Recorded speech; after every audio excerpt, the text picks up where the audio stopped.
हम पढ़ते हैं सोशल साइंस सब्जेक्ट में क्लास 8 में पाठ 13, जिसका नाम है उत्तर अमेरिका का भौगोलिक स्वरूप, है ना।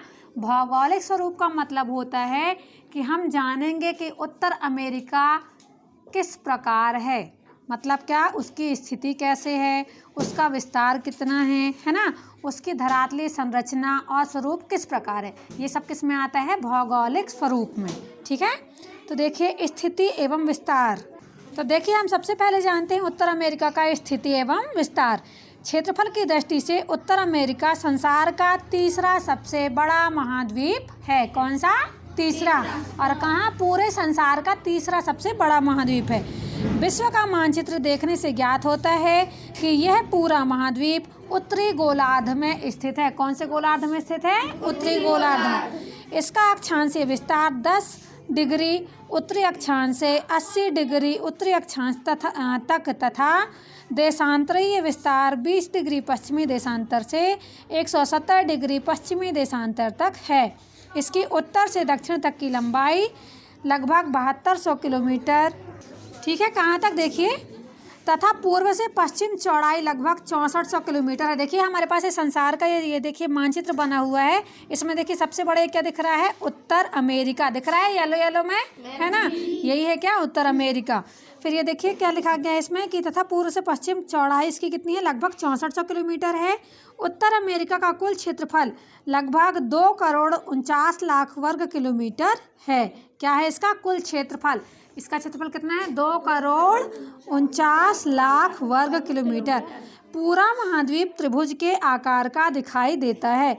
कोलंबस नामक यूरोपीय नाविक अपने साथियों के साथ भारत की खोज पश्चिमी समुद्री मार्ग से करना चाहता था। कई दिनों की समुद्री यात्रा के पश्चात वह जिस भूभाग पर पहुंचा वह भारत भूमि नहीं थी, वे समुद्री द्वीप थे। और वह और आगे चलकर जिस विशाल भूभाग पर सन 1492 में पहुंचा वह भूभाग बिल्कुल नया और एकदम अपरिचित था। कोलंबस ने इसे नई दुनिया कहा, है ना।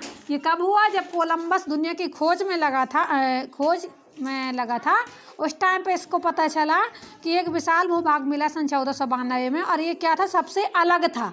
तो उसने इसको क्या नाम दे दिया? नई दुनिया। बाद में इसी विशाल भूभाग को उत्तर अमेरिका से जाना जाने लगा। महाद्वीप के उत्तर में आर्कटिक महासागर, पूर्व में अटलांटिक महासागर, पश्चिम में प्रशांत महासागर और दक्षिण में दक्षिण अमेरिका महाद्वीप स्थित हैं। समझ में आ गया? महाद्वीप के उत्तर में क्या है? आर्कटिक महासागर, पूर्व में अटलांटिक महासागर, पश्चिम में प्रशांत महासागर और दक्षिण में अमेरिका महाद्वीप। दक्षिण में यह महाद्वीप पनामा नहर द्वारा दक्षिण अमेरिका से पृथक किया गया है। कौन सी नहर ने इसे पृथक किया है? पनामा नहर। ठीक है, फिर देखिए धरातलीय स्वरूप। इसका धरातलीय स्वरूप किस प्रकार है? तो धरातलीय उच्चावच के आधार पर उत्तर अमेरिका को 3 प्रमुख भागों में विभाजित किया जा सकता है। पहला आता है पश्चिमी पर्वतीय प्रदेश या कार्डिलेरा, है ना। इसको क्या बोला जाता है? पश्चिमी पर्वतीय प्रदेश या कार्डिलेरा। दूसरा आएगा पूर्व उच्च भूमि और तीसरा आ जाएगा मध्यवर्ती निम्न भूमि। अब हम पहला देखते हैं पश्चिमी पर्वतीय प्रदेश या कार्डिलेरा, ये कैसा है और ये किस प्रकार से है।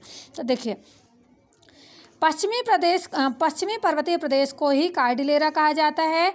कार्डिलेरा का विस्तार महाद्वीप के पश्चिमी भाग में उत्तर में अलास्का से लेकर दक्षिण में मैक्सिको तक है। कार्डिलेरा के पश्चिमी भाग में अनेक पर्वत श्रेणियां समानांतर उत्तर दक्षिण तक फैली हुई हैं। समानांतर यानी एक दूसरे के समांतर, है ना। पूर्व में ही रॉकी पर्वतमाला, मध्य में सिएरा नेवादा तथा पश्चिम में तटीय श्रेणी है। इन पर्वत श्रेणियों के बीच में अंतर पर्वतीय पठार ग्रेट बेसिन का विस्तार है ना। ये जो पर्वतीय के बीच में अंतर है वो क्या है? पठार के रूप में है। वो उसका क्या नाम है? Great basin. ग्रेट बेसिन के दक्षिण में कोलोराडो का पठार है। इस प्रकार कोलोराडो और उसकी सहायक नदियों ने धरातल को काट काट कर गहरी घाटियां बना डाली हैं, जिनमें अनेक महाखड्ड तो 1800 मीटर से अधिक गहरे हैं। अधिक गहरे महाखड्ड कैनियन कहलाते हैं। कोलोराडो का ग्रैंड कैनियन विश्व विख्यात है। फिर देखिए कार्डिलेरा ब्रैकेट में लिखा हुआ है। कार्डिलेरा किसे कहते हैं? हम संक्षिप्त रूप में जानते हैं। ठीक है, ऐसी पर्वत श्रृंखला जिसमें अनेक पर्वत श्रेणियां एक दूसरे के समांतर दूर दूर तक फैली होती हैं। उत्तर अमेरिका में इनके सम्मिलित रूप को कार्डिलेरा कहा जाता है। अब फिर देखिए कैनियन। यह भूदृश्य एक खड़े ढाल वाला सकरा और गहरा खड्ड होता है।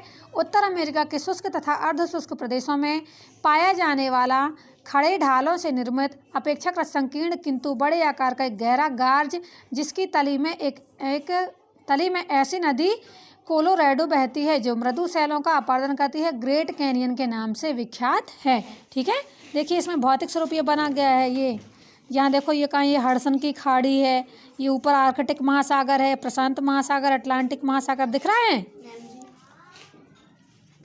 कॉर्डिलेरा में अनेक ज्वालामुखी पाए जाते हैं। कॉर्डिलेरा का सबसे ऊंचा पर्वत शिखर माउंट मैककिनले अलास्का में है। ठीक है, समुद्र सतह से इसकी ऊंचाई 6194 मीटर है। इन्हीं पर्वत श्रेणियों के मध्य भाग में महाद्वीप का सबसे निचला स्थान डेथ वैली है, जो समुद्र सतह से 86 मीटर नीची है। महाद्वीप की अनेक नदियां कॉर्डिलेरा से ही निकलती हैं। फिर देखिए पूर्वी उच्च पठार।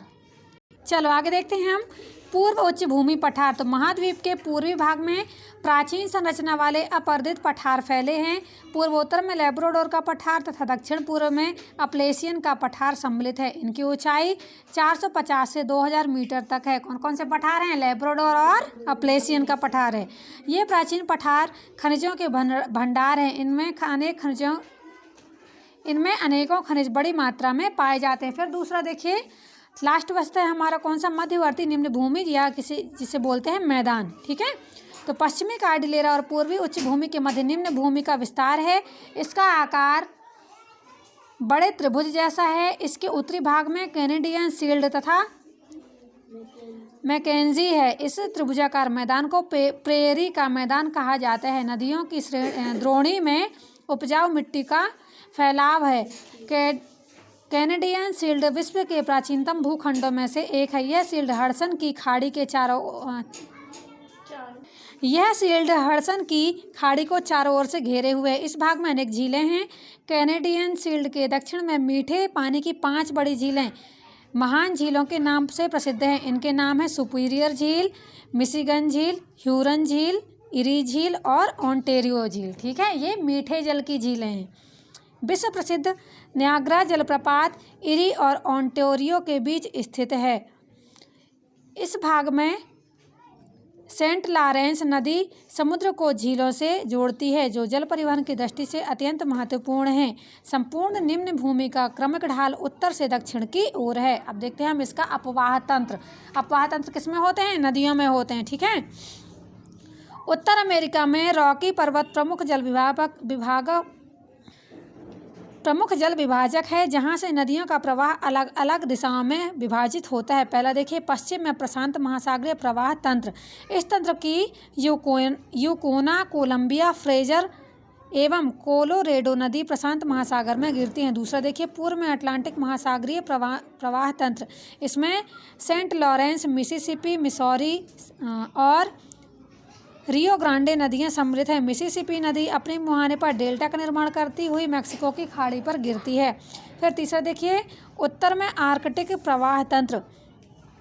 इसमें मैकेंजी, चर्चिल, नेल्सन आदि नदियां सम्मिलित हैं जो आर्कटिक महासागर में गिरती हैं। ठीक है, यहाँ तक सबको समझ में आया? चलो अब हम देखते हैं इसकी जलवायु। तो हम इसको आगे अगली वीडियो में देखते हैं।